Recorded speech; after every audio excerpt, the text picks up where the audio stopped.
Kembali lagi dengan podcast Entrepreneurship. Pada kali ini aku, Rafa dari T24 akan menjadi pembawa acara pada podcast Entrepreneurship pada hari ini. Nah guys, pada kali ini kita kedatangan tamu yang sangat spesial ya guys, yaitu Mas Noval Rakazaki. Halo Mas Raka. Halo. Beliau merupakan TI20 WNS. Dan Mas Raka juga merupakan mantan staff fundraising HMT WNS ya Mas? Ya, betul. Nah guys, jadi alasan kita mengundang Mas Raka dalam podcast Entrepreneurship kali ini adalah karena Mas Raka merupakan mahasiswa UNS yang sedang mengembangkan bisnis. Dan kebetulan hal tersebut sesuai dengan tema dari Entrepreneurship, yaitu tentang bisnis. Nah Mas Raka, aku mau nanya nih Mas. Oke, boleh. Kalau pada sekarang nih Mas, sedang kesibukan apa aja sih Mas? Oke, untuk sekarang sih kesibukan aku buat nyusun skripsian ya. Untuk besok minggu depan pada hari ini di TEK itu aku mau sidang juga.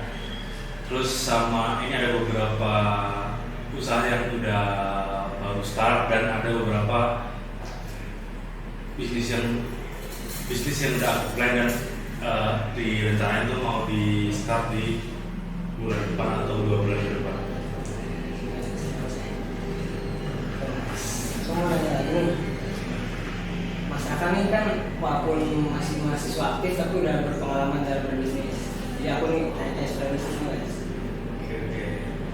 Sebenarnya Mas Raka tuh punya bisnis apa aja sih yang sedang ngejalanin dan Mas Raka tuh mulai dari kapan? Oke, dari untuk bisnis yang aku jalanin tuh sebenarnya kalau yang masih berjalan tuh ada satu, kalau teman-teman tahu namanya kedai susumu, itu aku ada di sana juga. Itu di dekat Burjo SBM. Burjo SBM sini. Oh, iya. Di Burjo SBM sini agak sinian dikit, agak maju dikit nanti kanan jalan. Dulu bekasnya Burjo Ababil. Nah itu jualan susu sama roti bakar sama Indomie juga. Itu yang baru jalan. Nanti aku juga ada planning yang mau jalan juga, termasuk di bisnis FNB juga. Itu di bulan depan atau di 2 bulan ke depan nanti bakalan launching juga. Sama sebelumnya tuh aku ada pernah di bisnis ya, itu yang pertama pas waktu awal kuliah ya. Awal kuliah tuh aku bisnis vendor baju. Udah ada beberapa yang mesen, udah ada beberapa proyek selesai, terus usaha kayak buka joki-jokian gitu. Joki-jokian game atau Joki tulis. Oh, joki. Joki tulis sempet beberapa, terus pas puasa di tahun kemarin itu aku sama teman aku Bagus Susila itu aku buka es buah. Aku jualan es buah di belakang ONS ini. Setelah bulan puasa aku jualan es buah. Banyak juga berarti ya Mas ya. Ya. Kalau buat tahu tadi yang vendor baju itu baju jersey atau meja atau apa Mas? Semua. Jadi kayak meja, kaos, jaket, PDH, berbagai macam yang berhubungan dengan kain, fashion kita. Itu masih jalan sekarang Mas? Sekarang udah enggak. Oh, Ya. yang sekarang masih aktif tuh berarti apa aja Mas? Sekarang masih aktif tuh, ya aku juga ada perusahaan. Jadi perusahaan aku itu jualan alat kesehatan ke pemerintah. Itu sama ayah aku. Jadi aku mulai itu pemegang saham dan juga admin staff di sana. Dan buat yang jalan sekarang masih ada kedai susumu yang di dekat SBM. Oh guys, bisa tuh nanti ya mampir ke kedai susumu di dekat Burjo SBM yang punya Mas Raka itu. Mau nanya lagi ya Mas ya? Ya. Sebenarnya Mas Raka ini dalam mulai berbisnis motivasi utamanya apa dan gimana sih bisa ada ide berbisnis kayak gitu? Motivasi utama karena gabut yang pertama. Karena kalau dulu kuliah tuh, kalau kuliah udah organisasi rapat udah terus bingung nih mau ngapain. Nah di sela-sela gabut tuh coba bikin rencana bisnis gitu. Dulu awal tuh aku beberapa event lomba aku tuh pernah 3 kali ikut lomba mini competition. Udah ikut, ya kalah meskipun kalah terus sih. Nah Nah di situ kayak belajar bisnis itu ternyata asik. Nah terus akhirnya aku sama teman-teman aku nyoba-nyoba mulai bisnis, dan akhirnya ada yang kecantol gitu ya. Tapi karena ada beberapa hal ternyata ketika kita mulai bisnis itu nggak bisa kita asal mulai bisnis itu. Kayak jadi kita tuh harus direncanain, harus dibentuk gimana supaya bisnis itu berjalan. Kemarin yang bisnis sudah kelar itu karena ya mungkin ada beberapa hal yang harus kita hentikan dulu. Hebat ya Mas Raka ini. Biasa aja. Waktu luangnya dipakai buat berbisnis, jadi produktif sebenarnya Bang. Nah, kamu lanjut ya Mas. Dalam mulai bisnis ini Masnya merasa tantangan terbesar yang pernah dihadapi itu apa, dan cara mengatasi tantangannya itu kayak gimana Mas? Tantangan terbesar nggak laku. Nggak laku. Itu tantangan terbesar. Kita udah nyiptain produk, apalagi kalau di F&B ya. Kalau di vendor kan kita by order. Nah kalau by order gimana kita cari customer yang mau pakai produk kita. Tapi kalau kita udah F&B yang sistemnya kita make to stock, dimana kita jualan udah ada stoknya dan customer tuh nggak ada yang beli, nah itu mau dibuang kemana? Kalau usaha jualan makanan kan kalau misalnya nggak laku ya udah lama-lama bakal busuk dan bakal dibuang juga. Nah itu tantangan terbesarnya di situ, sama buat cara mengatasinya gimana kita bikin produk itu beda dari yang lain. Berarti F&B ini lebih beresiko ya? Lebih beresiko, tapi emang lebih beresiko, tapi dari segi keuntungan itu emang lebih banyak kalau yang lain. Nah Mas, lanjut lagi. Apa langkah pertama yang Mas Raka ambil ketika memutuskan untuk membangun bisnis-bisnis yang Mas Raka bangun sekarang? Oke, langkah yang pertama hitung modal usaha. Terus ketika hitung modal, bikin plan, bisnis plan. Terus dari modal itu kita coba survei nih, apakah harga-harga yang ada di perhitungan di modal kita itu sama nggak? Ketika udah kita survei, ternyata udah dirasa cocok, kita jalan. Untuk pendanaan biasanya kita dana sendiri dulu, karena usaha yang aku bentuk selama di kuliah itu kan hitungnya usaha yang nggak terlalu gede, jadi buat modal tuh hitungnya kita masih bisa mampu kita modal kita sendiri. Dari diri sendiri dulu ya, Mas modal. Tadi kan Masnya menyinggung tentang bisnis plan gitu ya? Iya. Nah berarti kalau kita ikut lomba-lomba bisnis plan tuh ngaruh buat membantu kita ke depan mau bikin bisnisnya sih Mas? Kalau untuk bisnis plan tuh sebenarnya kalau kita lomba dan kita menang itu sangat berpengaruh ya. Karena itu mungkin kita tuh udah punya nama, kita bikin bisnis dan mungkin owner bisnisnya itu merupakan pemenang dari lomba bisnis plan di acara itu. Tapi kalau untuk kita ngikutin lomba itu sangat penting sih menurut aku, buat gimana cara kita mengukur limit kita, seberapa sih cara berpikir kita untuk bikin bisnis plan ini. Nah, kan Mas Raka ini sekarang hitungnya udah pembisnis ya Mas ya. Nah, Mas Raka punya role model atau inspirasi gitu Mas yang bisa memotivasi Mas Raka kayak sekarang ini? Untuk role model sih nggak ada ya, lebih ke role model itu keluarga ya. Gimana keluarga tuh bisa support, dimana aku melakukan sesuatu aku selalu bilang ke orang tua aku, terutama ke mama aku ya, Ma aku mau bikin bisnis ini tapi dan resikonya gini Ma, itu gimana ya, tapi setelah terlepas itu semua tuh ketika aku melakukan sesuatu yang menurut orang tua aku tuh positif, pasti akan selalu disupport sama orang tua. Berarti tetap support sistem kita itu kembali ke keluarga lagi. Iya, kembali ke keluarga kalau aku ya.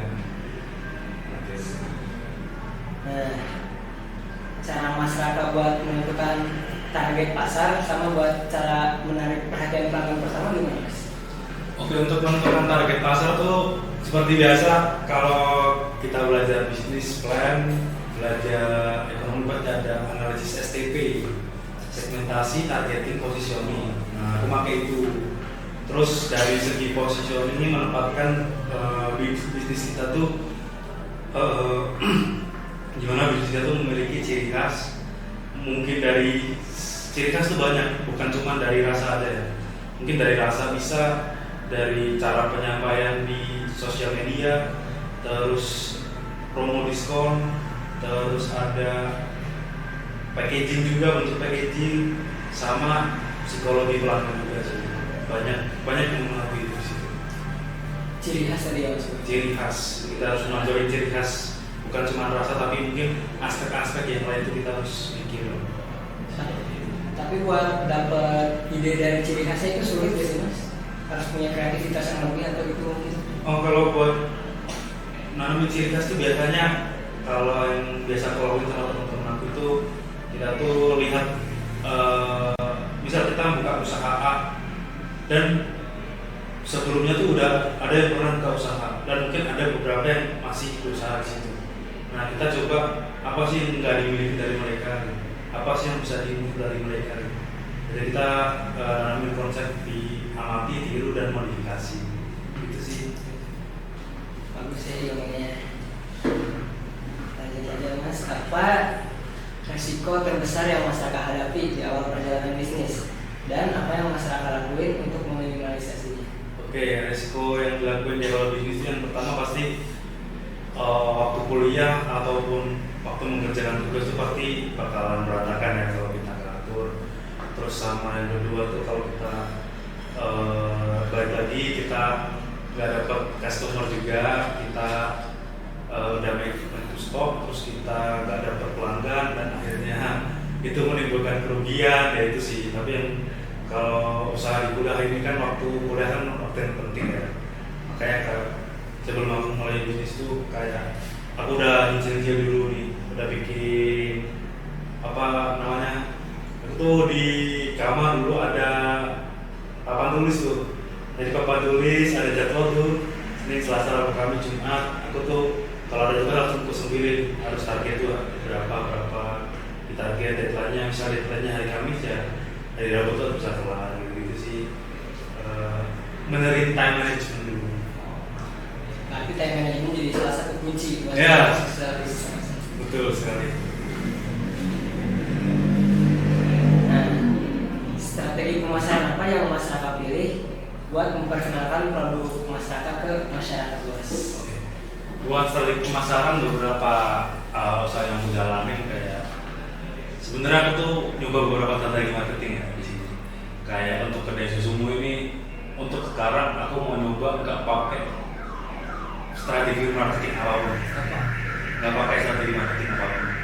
Jadi kita hanya buka, sedia, sama kita buka di online food di Shopee, Grab, Gojek. Mungkin sebelumnya aku jualan es buah kesayangan itu,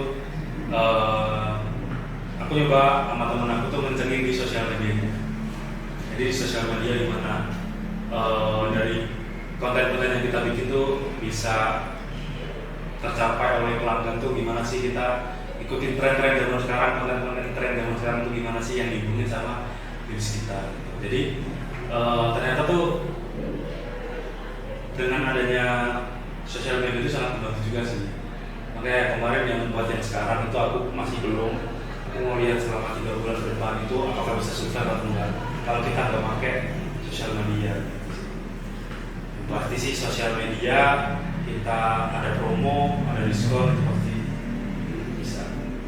Nah, berarti kan tadi masyarakat udah mencoba beberapa strategi pemasaran kan mas? Iya, betul. Dari yang promosi sosial media secara online, bahkan ada yang dipromosikan sama sekali. Iya, betul. Nah, menurut masyarakat lebih efisien mana dari kedua cara tersebut? Untuk segi efisien menarik pelanggan kita pasti pakai sosial media. Tapi ada beberapa hal yang aku tuh masih pikirin nih, gini. Apakah dengan kita tidak memakai sosial media dan hanya mendaftarkan di online food aja itu apakah kita bisa sustain? Nah, kita mau lihat nih di sini. Oh, ternyata dalam 1-2 bulan ini, bulan pertama kemarin ya ini tuh baru buka sekitar bulan lalu lah, 1,5 bulan yang lalu. Jadi di bulan pertama penjualan masih konsisten, dari minim udah mulai naik. Terus yang bulan ini ternyata bulan itu masih stuck aja itu. Jadi itu bisnis tuh kita bisa lihat di 6 bulan pertama atau di 1 tahun pertama apakah bisnis itu layak atau enggak buat kita lanjutin. Jadi untuk nanamin segi efisiensi, kalau dari aku nih lebih prefer ke gimana cara kita promosi lewat sosial media untuk sekarang ya. Apalagi TikTok nih sekarang benar-benar gila, banyak influencer TikTok yang sekarang udah masang harga malah buat kita bisa di tempat-tempat itu, dan ya kontennya rame gitu, orang-orang pada tertarik buat kesana. Tapi untuk promosi lewat sosial media itu nggak begitu banyak keluar modal juga ya Mas? Iya betul, kita cuma modal wifi aja sama ya ide kita sama ngedit tipis lah buat bikin konten, bikin promosi gitu. Nah, masyarakat ini kan kebetulan masih statusnya masih sebagai mahasiswa. Iya. Tapi udah sibuk sana sini ada beberapa bisnis kan. Iya. Nah, bagaimana cara masyarakat untuk mengelola waktu dan prioritas antara menjalankan bisnis dan urusan pribadi termasuk urusan kuliah yang masih habis. Oke. Untuk yang pertama sih prioritas waktu aku sih yang pertama buat keluarga ya pasti. Yang pasti itu buat keluarga. Terus yang kedua itu kuliah. Terus yang ketiga itu ke bisnis. Nah tapi untuk yang kedua dan yang ketiga ini, karena kuliah aku tuh udah nggak ada kuliah lagi, aku cuma ngurusin 2 tugas akhir. Itu ketika aku habis bimbingan, habis revisi, itu kayak ya udah kita mau ngapain lagi. Jadi prioritas kedua dan ketiga itu bisa jadi terbalik. Kalau misal kayak kemarin aku mau ngejar di pendaftaran sidang, jadi aku prioritasin kuliah. Ketika sekarang aku udah daftar dan juga menunggu jadwal aja, aku nekanin di bisnisnya gitu sih. Soalnya ya kita mahasiswa, ya kayak aku nih mahasiswa akhir mau ngapain lagi kan. Kalau ini nggak ada kuliah, nggak ada apa, jadi di prioritas kedua dan ketiga itu masih bisa kita Tergantung keadaan berarti. Tergantung keadaan, betul. Iya Mas, ada gak sih kesalahan awal yang pernah masyarakat alami dalam bisnis yang masyarakat jalani? Dan pelajaran apa yang bisa masyarakat ambil? Kesalahan awal tuh dulu terlalu menunda-nunda ya. Aku sering bikin ya kita tuh kalau nongkrong nih tiba-tiba kita ngomongin bisnis orang nih, contoh kok itu bisa rame ya, kenapa ya gini. Kita coba mikir terus, tapi kita tuh nggak pernah mulai. Kalau kita nggak pernah mulai itu kita nggak tahu rasanya, oh ternyata tuh bisnis itu begini ya, bisnis itu begitu ya. Jadi kalau kesalahan aku sih dari dulu tuh menunda sama takut buat mulai gitu. Jadi itu buat tips dan saran buat teman-teman, jangan takut untuk memulai bisnis dengan bisnis yang sekecil apapun tuh kita bisa menjadi owner dari bisnis. Kita bisa menjadi bos dari bisnis. Harus lebih percaya diri, Pak. Harus lebih percaya diri, jangan ragu kalau bisa kita berani memulai ya, kita harus berani buat bertanggung jawab atas bisnis itu. Nah, masyarakat ini dalam berbisnis punya cara buat mengukur gak seberapa suksesnya bisnis masyarakat ini? Ada tolak ukurnya gak gitu, maksudnya bahwa jadi masyarakat bisa membedakan bahwa bisnis masyarakat sudah sukses atau belum gitu? Untuk bisnis sekarang aku ngitung dari rekap penjualan ya per bulan. Jadi ketika selisih penjualan sama biaya yang kita alokasikan buat bisnis itu dalam 1 bulan itu masih ada sisa atau enggak. Kalau masih ada sisa, itu berarti bisnis itu masih bisa dipertahankan. Jadi misal dari biaya operasional yang kita keluarkan itu melebihi dari penjualan, itu harus kita kaji lagi gimana sih letak salahnya, apa yang perlu diimprove dari perjalanan bisnis ini. Itu sih kalau dari aku. Nah, Mas, ada gak Mas pesan atau tips tips and tricks yang pengen dikasih buat teman-teman yang baru ingin memulai bisnis mereka sendiri? Kalau buat pesen sih jangan ragu, yang pertama ya jangan takut buat buka bisnis. Ada kalanya kita harus mencoba sebuah bisnis agar kita tahu gimana struggle-nya tuh kita bikin bisnis, sama perluas jaringan, perluas relasi, jangan cari musuh, kita cari banyak teman aja, karena banyak teman banyak rezeki juga, banyak jaringan, kita pasti dibantu lah dalam segi apapun ketika kita memberikan sebuah bisnis. Gitu sih. Mungkin dari sekian banyak pertanyaan tadi ada banyak ilmu-ilmu yang dapat diambil dan dapat kita pelajari untuk kedepannya, terutama apabila kita ingin mencoba untuk memulai bisnis. Nah, kita juga doakan semoga masyarakat cepat lulus dari teknik bisnis. Amin. Dan semoga bisnisnya juga makin berkembang. Amin. Oke guys, mungkin sekian. Kurang lebih mohon maaf. Sampai jumpa lagi guys.